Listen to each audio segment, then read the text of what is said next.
신중현이라고 하는 그 시대를 앞서간 뮤지션이었죠. 어, 그 신중현 사단의 가수들이 아주 많은데요. 대표적인 가수는 이제 제가 좋아하는 정훈이, 김추자, 그리고 이제 그 펄 시스터즈라고 들어보셨을 거예요. 배인숙, 배인순 두 자매가 함께 했죠. 이제 그 신중현 사단에서 그 함께 했던 그러니까 소울과 사이키델릭 사운드를 접목시킨 그 실험적인 음악을 시도했었죠. 리마, 떠나야 할 그 사람, 커피 한 잔 많이 아실 거예요. 이런 노래를 불렀습니다.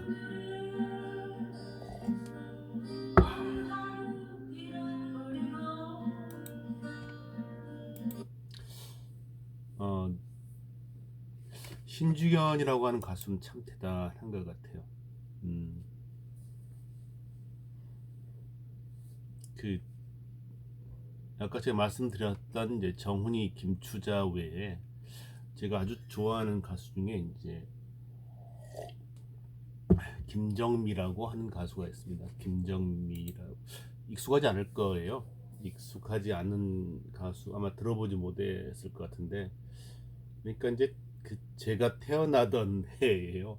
1970년대 초, 1971년에 주로 활동했던 가수인데, 그 간다고 하지 마오. 이건 너무 하잖아요. 미인, 상당히 그 당시에는 파격적인 가수였죠. 그러니까 이제 그 복장에서도 알 수 있겠지만 상당히 노출이 심한 옷을 입고 춤을 추는데, 아니 그 당시에는 상상할 수 없는, 이게 무슨 형식이 있는 것도 아니고 아주 흐느적거리다. 여러분 검색 한번 해보세요. 유튜브에 그 김정미라고 하는 가수의 간다고 하지 마오, 이 노래를 검색해 보시면 아니 이런 가수가 있었나 이런 생각을 하실 거예요. 제가 조금 전에 사이키델릭 락을 이야기했는데, 사이키델릭 락은 이제 1960년대 중반 영국과 미국에서 비틀즈와 버즈 등 이제 밴드들이 시도했었죠. 그런데 이제 불과 5년 만에 한국에서 이 신중현이라고 하는 뮤지션이 김정미라는 가수를 통해서 사이키델릭 록을 시도하게 돼요. 상당히 몽환적이라고 봐야 되나요? 뭐, 뭐 현란한 조명, 다음에 아주 그 시끄러운 음악, 그 속에서 마치 그 마약이라도 한 것처럼 흐느적거리면서 춤을 추고 연주하고 노래를 부르는 이런 환각적인 분위기. 그래서 그 아마 신중현 사단에 대해서 그런 이제 그 마약에 관련된 얘기들이 많이 나오지 않았나 하는 생각이 드는데, 한번 직접 그 관람 이제 유튜브를 찾아보시면 제가 무슨 제가 하는 이야기가 무슨 의미인지 이해를 하실 거라고 생각이 들어요. 우리는 그 자주 추억에 빠져들곤 하죠. 지난 일을 돌이켜 생각하는 것이 추억입니다. 여러분 그 추억을 생각하시면 행복하세요? 아니면 고통스러우세요?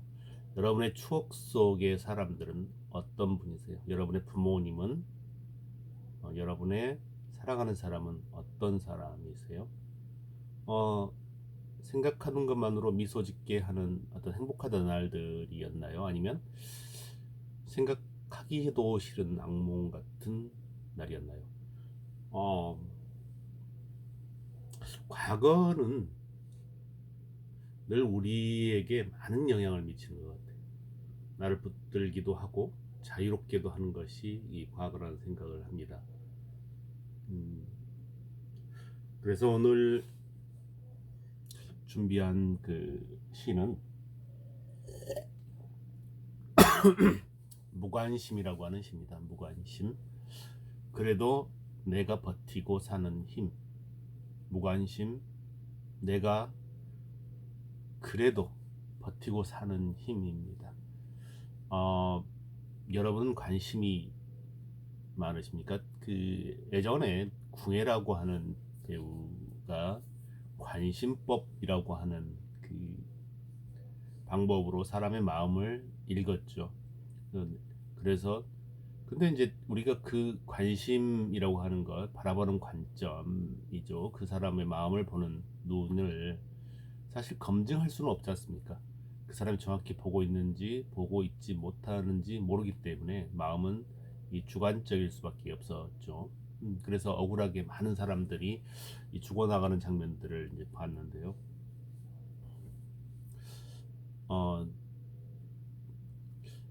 이 과거가 우리에게 주는 또 과거의 기억들이 우리에게 주는 또 주관적인 우리의 마음들이 우리에게 주는 어떤 그 의미들은 그 우리에게 행복일 수도 있고 불행일 수도 있다는 생각을 해봅니다.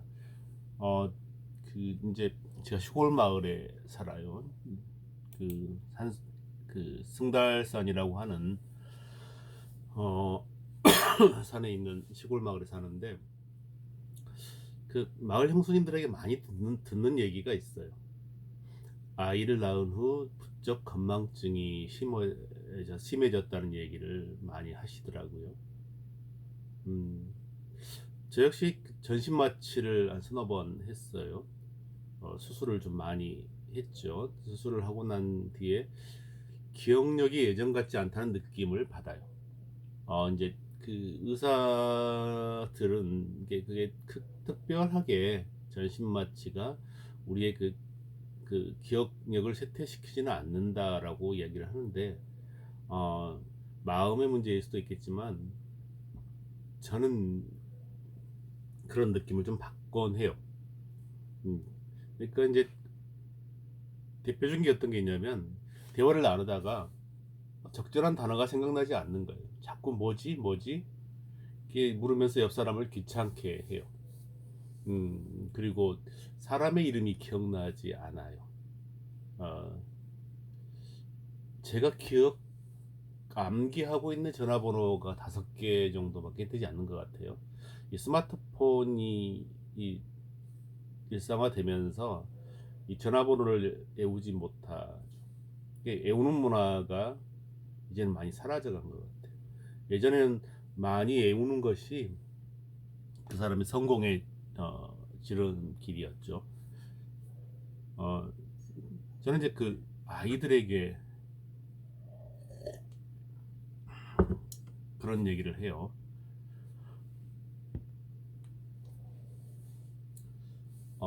그 문제 해결 능력이 중요한 시대가 도래했다라고 하는 얘기를 많이 하는데, 이제 그 강의를 할 때 저는 스마트폰을 꺼내게 합니다. 이제 그 스마트폰을 꺼내서 이게 통제하는 게 아니라 자유롭게 검색을 하게 해요. 내가 강의하는 과정에서 이야기한 의견들과 다른 의견이 있으면 언제든지 검색해 보렴. 그리고 그 검색한 결과를 바탕으로 우리 토론을 한번 해보자. 그리고 그 제가 어떤 주제에 대해서 한번 검색해 볼래? 라고 이야기를 해요. 그리고 검색한 것들을 종합해서 너의 생각을 한번 정리해서 이야기 한번 해봐 라고 하는 얘기들을 많이 합니다. 근데 실제로 요즘 젊은이들이 그 스마트폰 활용도가 상당히 높은 세대잖아요. 그런데 이제 그 유용한 정보를 검색하는 능력이 그렇게 뛰어난 것 같지는 않아요. 그리고 검색한 정보들이 다양하잖아요. 다양한 정보들을 그 취합해서 그 중에서 거짓 정보와 참여 정보 혹은 유용한 정보와 유용하지 않은 정보를 찾아낸다거나 또 이런 정보와 저런 정보를 종합하는 능력 그리고 그 종합한 속에서 정리해서 나의 생각과 또 결합시키는 능력, 이런 것들에 대해서는 조금 아쉽다는 생각을 하곤 합니다. 그래서 저는 그런 얘기를 해요. 미래 사회는 그 암기가 중요한 시대는 아니다. 그러면서 지식은 어디에 있는가? 그 책이 귀하던 시절에는 책을 접할 수 있는 사람들이 지식을 독점했죠. 그리고 그 다음에는 도서관을 출입할 수 있는 사람들이 정보를 독점했습니다. 그런데 지금은 그렇지 않죠. 제가 지식은 어디에 있는가에서 스마트폰에 있다라고 이야기해요. 스마트폰 검색창에 있다고 합니다. 가령 내가 RIS 리스라고 하는 사이트를 제가 이제 자주 이용하는데, 거기에 가면 이 동서고금의 모든 논문들이 다 망라되어 있습니다. 그래서 이 논문 하나 찾는 것이 그렇게 어려웠던 시절, 그리고 거기에 나에 맞는 논문을 골라주는 어떤 그 사람의 대한 나의 의존도가 상당히 높았던 시절이 있죠. 그만큼 이제 우리 같은 학자들이 대접받던 시절이 있었는데, 지금은 그렇지 않습니다. 이제 지금 여러분이 마주하고 있는 제 앞에 모니터가 3개가 있어요. 그리고 노트북도 따로 있습니다. 저는 이제 글을 쓸 때, 논문을 쓸 때, 책을 펴는 게 아니라 한쪽 모니터에다는 글을 씁니다. 한쪽 모니터에는 논문 검색을 합니다. 한쪽 모니터로는 정보를 검색을 합니다. 그래서 저에게 필요한 정보를 찾는데 한 5분에서 10분 이상 걸린 적은 없는 것 같아요. 그리고 필요한 정보를 그냥 드래그해서 붙이기만 하면 이 주석이 완성되죠.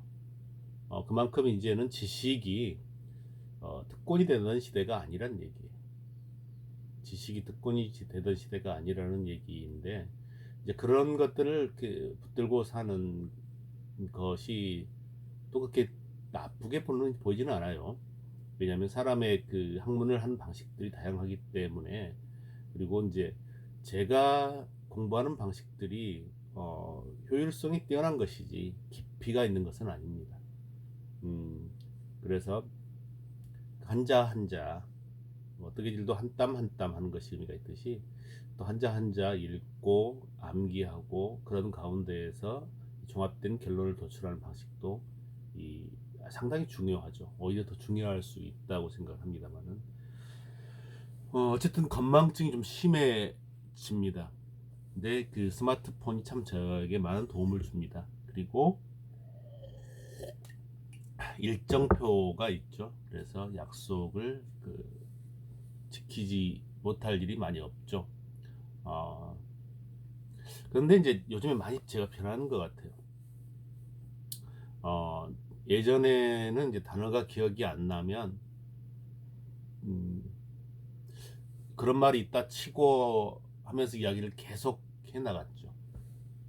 아니면 어떤 걸 찾아내 뭐지 하면서 옆사람을 이제 귀찮게 아까 했다고 얘기했죠. 뭐지 이렇게 하면서 그게 기억나지 않으면 하루 종일 이제 그것을 기억하기 위해서 머릿속에 그러면서 이 머리를 쥐어 뜯으면서 이제 이랬죠. 그런데 요즘에는 나중에 생각나면 이야기하지 뭐 하면서 이야기를 멈춥니다. 불과 제가 10여 년 전만 하더라도 그런 말이 있다고 치고 하면서 이야기를 계속해 나가는데, 요즘에 나중에 생각나면 이야기하지 하면서 이야기를 멈춰요. 많이 달라진 거죠. 마음의 알람이 있는 것 같아요. 여기까지가 딱 좋아 하면서 이야기를 멈추라고 신호를 보내는 것 같아요. 멈추지 못하는 것. 그러니까 나이가 든다고 하는 것, 이제 뭐 제가 나이를 아주 많이 먹은 사람은 아니지만 나이가 들어가면 멈추지 못하는 것, 입을 다물지 못하는 게 상당히 문제가 돼요. 어, 그 사람들은 누구나 자기 얘기를 하고 싶어 하지 남의 얘기를 그 듣는 역할을 하고 싶어 하지 않는 것 같아요. 그런데 말을 멈추지 못하면 그 주변 사람들이 나를 불편해하게 되죠. 아이고 저 사람 또 신소리 하는구나. 신소리라고 하죠. 의미 없는 쓸데없는 소리 또 짓거린다라고. 난 아주 상당히 의미를 두고 같이 비중을 두고 이야기하는데도 불구하고 그 사람들이 나에게 신소리라고 이야기해버리면 정말 안타까운 일이겠죠. 그렇게 이제 이야기를 멈춰야 한다는 것.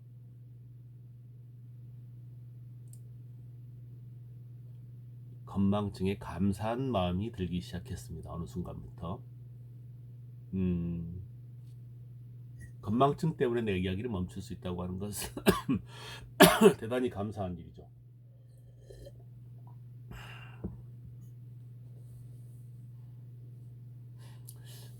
왜 생겼을까 생각을 해봤어요. 왜 나에게 건망증이 생겼을까? 진짜 수술 과정에서 생긴 부작용일까? 뭐 이제 그 나이가 들어가면서 노화되는 과정에서 생겨나는 일일까 생각을 해봤는데 어, 문득 그런 생각이 들더라고요. 힘들고 고통스러운 것에 대해 무감각해지려고 애쓰면서 생긴 증상이 아닌가 하는 이런 생각을 해보게 되었습니다.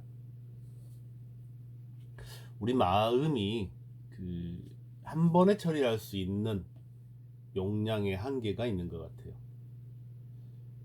그 저같이 예민한 사람이건 둔감한 사람이건 누구나 외부 세계에 자극을 받습니다. 외부 세계에서 받는 자극을 내 마음과 내 뇌가 처리를 해야겠죠. 어, 그런데 저처럼 예민한 사람은 상당히 그 많은 용량의 그 처리 그를 요구받게 될 것이고 또 둔감한 사람은 조금 덜 하게 되겠죠. 어, 그런데 그 용량에도 불구하고 내가 감당할 수 없는 용량이 있거든. 저는 그렇습니다. 저는 하루 종일 생각을 멈추지 못하는 사람이에요. 어, 심지어 자면서도 생각을 합니다. 자면서도 이야기를 하고 토론을 하고 이제 그렇습니다만은 어, 그만큼 생각을 멈추지 못하는 사람은 이 방전되기 나름이에요. 오후가 되면 지쳐서 이 방전되기 나름입니다. 몸을 쓰거나 운동을 하거나 노동을 하는 것도 열량 소비가 어, 물론 훨씬 크죠. 그런데 이제 생각도 마찬가지인 것 같아요. 상당히 그 열량 소비가 큰 것 같아요. 그래서 저는 생각을 하다가 방전되는 경우들이 종종 있습니다. 음, 그래서 이제 우리 마음이 처리할 수 있는 용량의 한계가 임계치가 넘었을 경우, 마음은 자신이 품을 수 있는 용량의 분량이 넘치면, 오래된 기억부터 차근차근 흘려보내는 것 같아요. 흘려보낸 것들을 우리는 망각하게 되는 것 같아요. 어, 때로는 고통스럽던 작은 기억들도 흘러가고 어떤 단어들은 아예 잊어버리기도 해서 당황스럽죠. 하지만 이런 그 건망증이 살아가는데 큰 지장을 초래하는 것은 아닙니다. 그 말이 기억나지 않아서 단어가 기억나지 않아서 내가 말을 멈췄다고 해서 그것으로 인해서 내 사회생활에 문제가 생기거나 그 이야기에 맥이 끊어지거나 그러지는 않습니다. 그냥 나의 생각일 뿐이죠. 그래서 이제 저는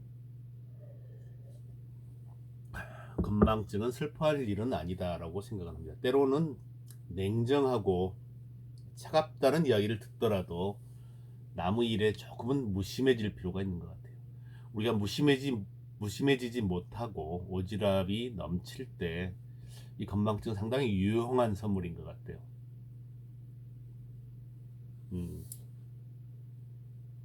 그 수납 공간을 말씀드리는데 안 쓰는 파일은 압축해서 저장해 두는 기능이 우리 컴퓨터에 이제 우리가 이제 그렇게 하잖아요.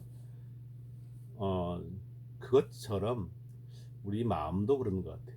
압축해서 저장해 두는 이런 기능이 있는 것 같아요. 건망증이죠. 무심과 건망증이 있어서 우리는 힘든 현실 속에서도 쓰러지지 않고 버티고 살아갈 수 있는 것 같아요. 건망증에 힘들어 하십니까? 기억나지 않으세요? 그러면 이 말을 기억하십시오. 이제 말을 멈춰도 된다고 하는 신의 선물이다. 이렇게 생각을 한번 해보십시오. 그리고 상대의 이야기를 경청하시기 바랍니다. 새벽 4시에 만나는 오늘의 대화, 건망증, 그래도 내가 버티고 사는 힘입니다. 오늘 방송 마치겠습니다.